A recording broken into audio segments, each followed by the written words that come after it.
Toyota Calya 2019. Nah, ini yang nyari family MPV yang harganya terjangkau ya, karena ini masuk skema LCGC. Pertama kita lihat dulu aja kuncinya ya. Kuncinya begini nih, kayak Toyota yang harganya terjangkau ya, cuma lock unlock doang tombolnya. Sekarang kita lihat fascia depannya nih.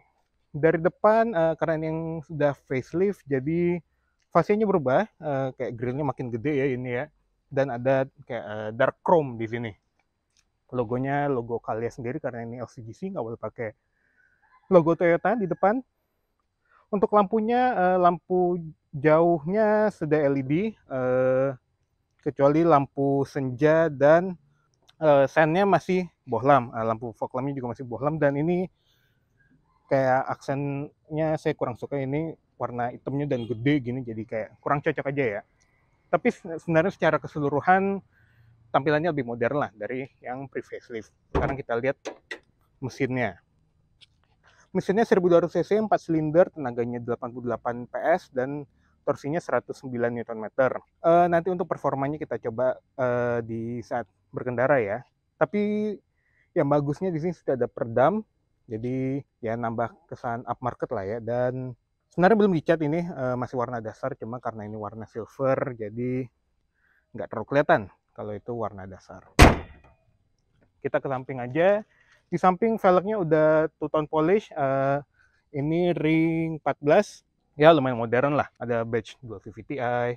Lampu sen udah di spion, ini tambahan. Terus oh ya maafkan, ini mobilnya agak kotor soalnya akhirnya hujan dan jalan di sini kotor banget, parah. Rem belakang masih cakram, LCGC belum ada yang rem belakang masih tromol, sorry, belum ada yang cakram untuk LCGC.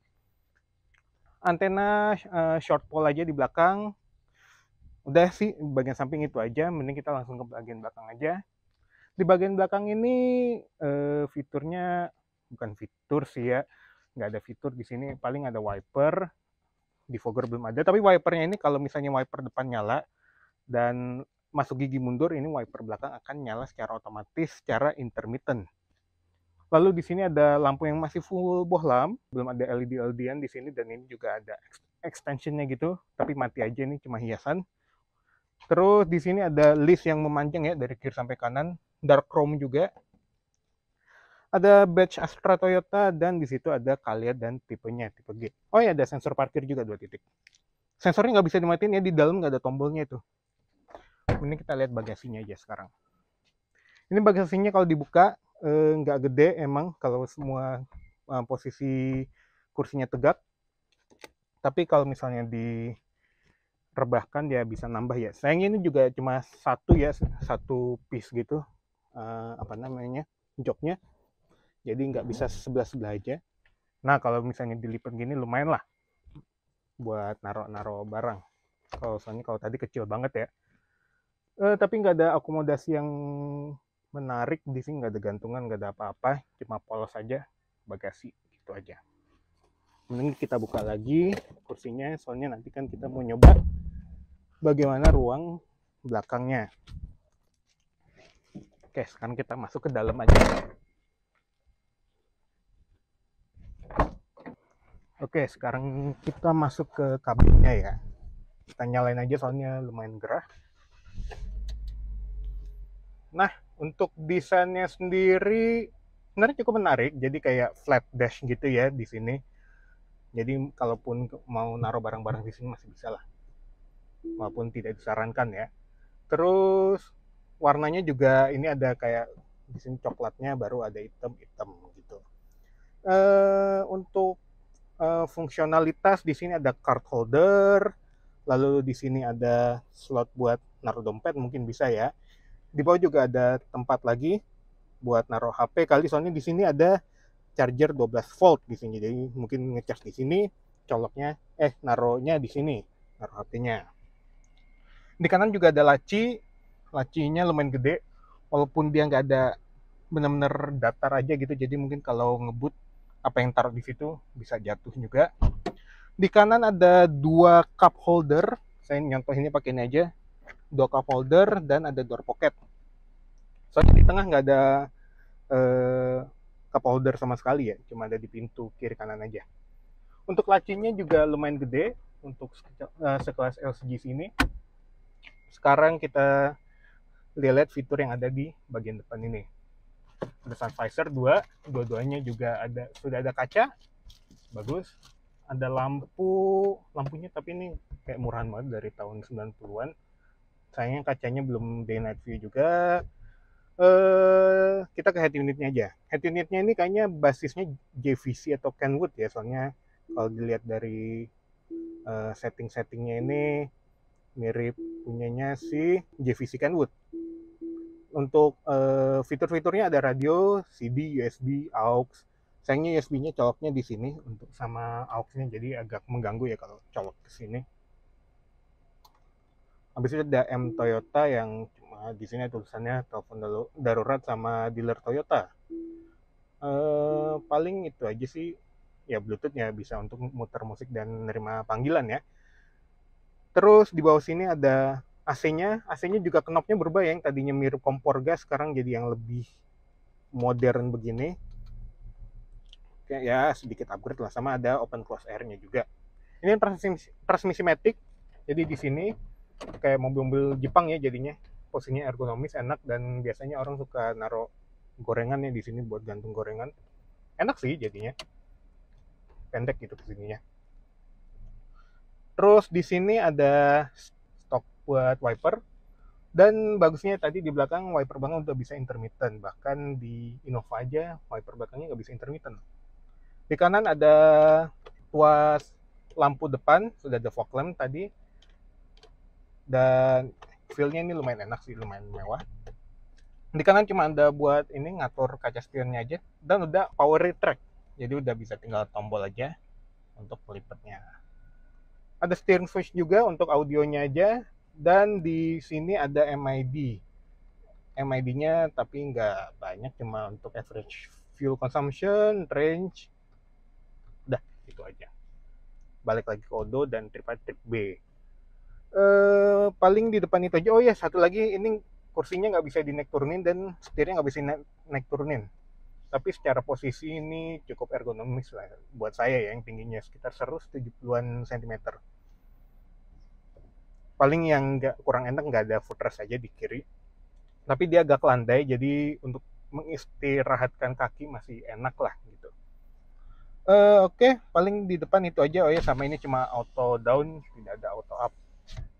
Sekarang kita ke belakang aja.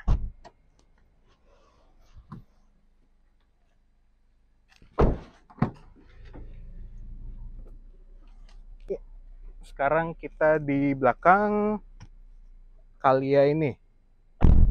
Pertama ini lega, ini posisi paling mundur ya. Ini lega tuh, dengan posisi mengundi saya tadi ini 10 jari bahkan. Ininya lega, headroomnya juga masih lega. Ya ini mobil kecil tapi lega gitu. Dan safety-nya juga lengkap ya. Di sini ada seatbelt-nya 3 titik untuk semua penumpang. Headrest semua penumpang juga dapat, kecuali yang depan soalnya kursinya masih tipe pocong. Terus dan ini bawahnya lumayan rata sih, jadi ini kalau di tengah juga masih enak untuk kakinya dan untuk duduknya juga. Untuk cup holder sayangnya di pintunya cuma ada satu, dan itu di atas ini, jadi nggak bisa yang tinggi-tinggi banget dan nggak bisa yang gede-gede banget, paling yang sedang lah 600 mili sekitar gitu. Dan satu lagi yang ada di Calya ini yaitu bukan double blower tapi semacam kipas ya, ini cuma air circulator aja, dia ngambil udara dari depan masuk ke sini dan ke belakang gitu aja. Terus ada grab handle dan kacanya sayangnya tidak terbuka full ya, padahal udah ada cutout-nya gede nih, tapi masih belum bisa terbuka full. Ada seat back pocket juga 2 kiri kanan, dan sepertinya itu aja. Mending kita atur kursinya biar duduk di belakangnya nyaman ya. Kita coba, ini udah hampir paling maju dan ini masih lega ya. Nanti kita coba bagaimana di belakangnya. Ini juga udah gampang, udah one touch tumble, tapi kadang dia nggak mau. Nah, harus cepat, langsung diangkat. Ini dibuka juga biar bisa lihat ada apa.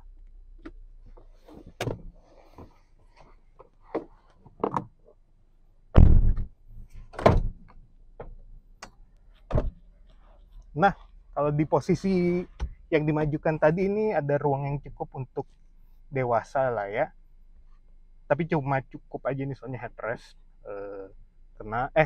Kepala kena, kaki juga kena. Jadi ya memang ya untuk jarak dekat bisa lah, tapi untuk jarak jauh sangat tidak disarankan. Untuk akomodasi ada cup holder kiri kanan dan ada laci penyimpanan kiri kanan. Udah sih itu aja di belakang ini. Juga ini pemandangannya gak enak ya, kehalang seatbelt ini. Udah sih paling itu aja dari belakang sini. Sekarang kita coba bawa jalan mobilnya.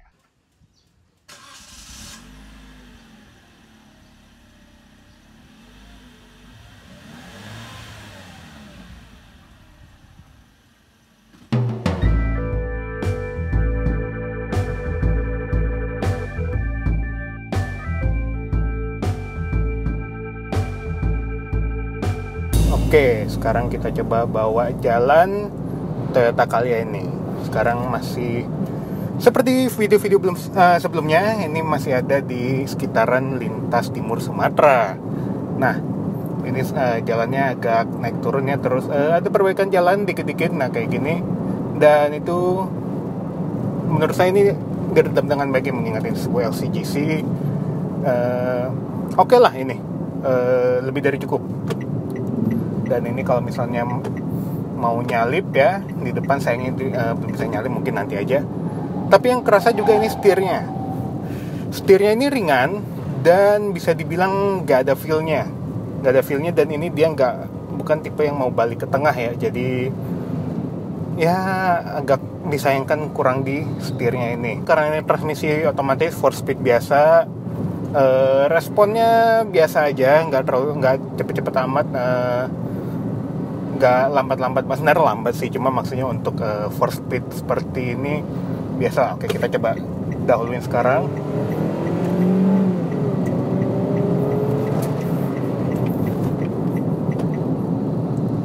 Oke, tadi bisa dicoba itu, responnya tidak terlalu cepat, tapi tarikan mesinnya kuat. Untuk 1200 ini kuat. Nah, tapi side note, ini juga karena saya cuma sendiri dan jadi sekarang bobot yang dibawa mobilnya ringan gitu. Kalau mungkin lebih ya agak loyo juga pastinya ya. Untuk konsumsi bahan bakar dari mesin ini cukup bagus. Bukan cukup bagus, lumayan bagus. Ini dari tadi keliling-keliling sekitar berapa ya? Sekitar 50 km lebih mungkin ya. Ada di saat eco driving dan tidak eco driving. Ini average-nya 12,2 km per liter ya. Itu mungkin mirip-mirip dengan situasi di perkotaan lah ya. Dan sekarang kita lewatin jalan jelek dan saya cukup kaget. Ini suspensinya lumayan bagus loh. Ini diredam dengan baik untuk kerusakan-kerusakan yang ada di jalannya. Tadi itu jalannya dia berlubang dan agak berbatu gitu, dan itu bisa lumayan diredam dengan baik gitu. Mengingat ini mobil yang murah ya, ini suspensinya untuk bagi saya ini lumayan bagus gitu. Ini sekarang ada lubang, lumayan loh. Ini bukan yang ajur-ajuran gitu ya. Ini benar-benar bagus ini untuk suspensinya. Saya cukup kaget ya, luar biasa loh ini. Untuk mobil di bawah 200 juta ini bagus gitu.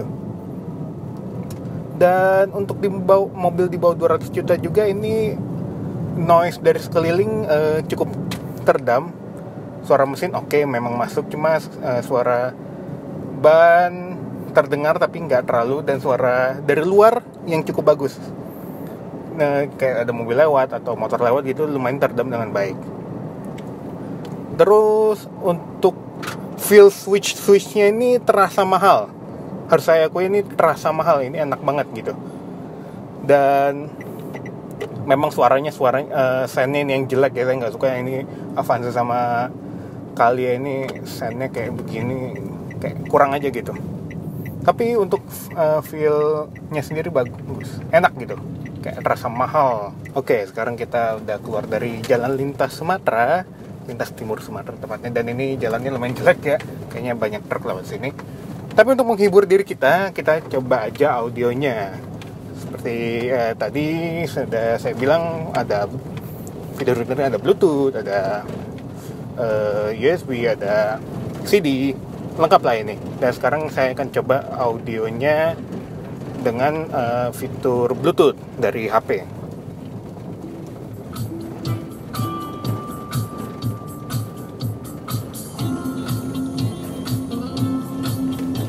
Ya itu cukup ya, nanti copyright. Pertama, speakernya lumayan bagus, saya suka. Bukan yang kayak asal ada speaker aja, ini cukup bagus. Dan yang kedua saya suka ini kayak, nah ini chime bung bung bung, itu rasanya kayak mahal aja. Walaupun kalau ngatur volume mengganggu gitu, setiap ada volume ada dung dung dung dung. Cuma nggak tahu, kesannya mewah aja gitu. Untuk chime-nya itu saya suka sih itunya. Lalu untuk visibilitas, spionnya lumayan gede untuk mobil kecil ini. Habis itu kaca belakang juga lumayan besar. Pilar D-nya mungkin agak tebal tapi tidak terlalu mengganggu. Pilar A-nya cukup kecil.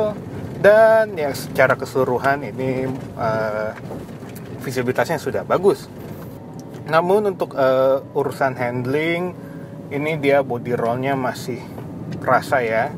Walaupun pada ini saya nggak nyampe 40 km per jam bahkan, tapi body roll-nya lumayan kerasa. Dan saya sangat tidak merekomendasikan untuk melakukan manuver mendadak di mobil ini karena tidak ada VSC. Jadi kalau misalnya Anda bukan pengemudi handal, jangan coba-coba ya, jangan iseng-iseng untuk melakukan manuver mendadak gitu, ini bisa fatal. Namun untuk keselamatan untungnya sudah didukung dengan dual SRS airbag dan ada ABS EBD. Dan ini sebenarnya itu cukup ya. Sayangnya kembarannya tidak ada, belum standar di semua tipe. Untungnya Calya udah. Jadi kalau untuk safety saya sarankan di Calya ini saja.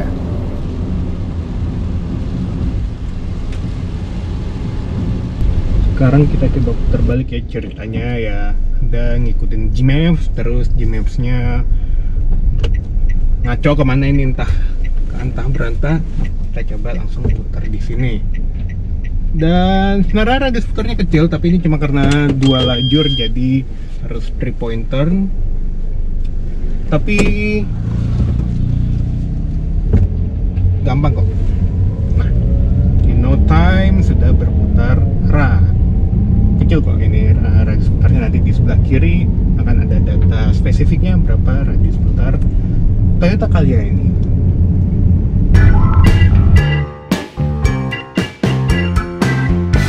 Jadi bagaimana kesimpulan saya untuk Toyota Calya ini?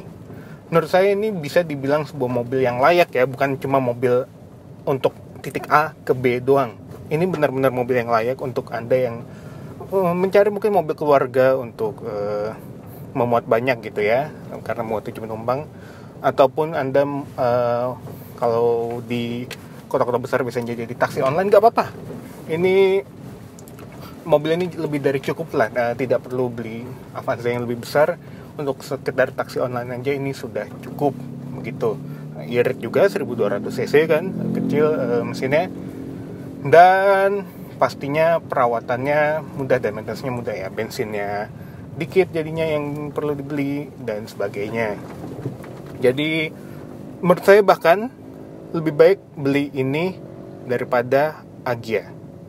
Pilih ini aja, lebih fungsional. Agya cuma menang gimmick dan fitur aja, walaupun jadi lebih baik dapat yang lebih besar dengan harga yang mirip-mirip daripada dapat yang lebih kecil tambah gimmick atau fitur-fitur yang tidak terlalu berfaedah, bukan berfaedah sih, yang hanya untuk memuaskan mata kita saja.